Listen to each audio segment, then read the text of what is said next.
Welcome to our channel. வாங்க நண்பர்களே, இன்றைய சமையல் வீடியோவை பார்ப்போம். இன்றைய சமையல் பாகற்காய் புளிக்குழம்பு.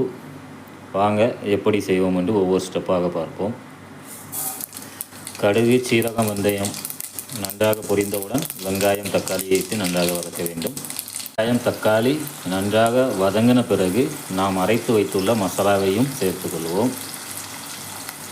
நாம் அரைத்து வைத்துள்ள மசாலாவை சேர்த்துக்கொள்வோம். ஒரு தக்காளி, பெருஞ்சீரகம், தேங்காய் மூன்றையும் அரைத்து வைத்துள்ளோம். அந்த மசாலாவை சேர்த்துள்ளோம். பிறகு நன்றாக கொதித்த பிறகு காய்கறியை சேர்த்து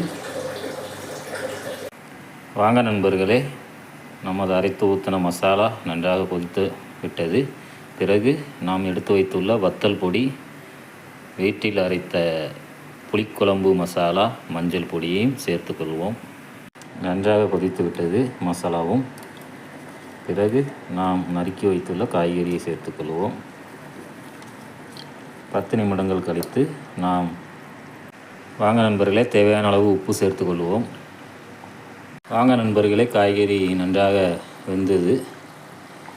நாம் கரைத்து வைத்துள்ள புளிக்கரைசலை சேர்த்துக்கொள்வோம். வாங்க நண்பர்களே, சுவையான புளிக்குழம்பு ரெடியாகிவிட்டது. வாங்க சாப்பிடுவோம். அதுக்கு சைடிஷாக 2 முட்டை. வீடியோ பிடித்திருந்தால் லைக் பண்ணுங்கள், ஷேர் பண்ணுங்கள். என்னுடைய சேனலை மறக்காமல் சப்ஸ்கிரைப் பண்ணுங்கள். ஓகே ஃப்ரெண்ட்ஸ், பாய். மீண்டும் ஒரு வீடியோவில் உங்களை சந்திக்கிறேன். பாய்.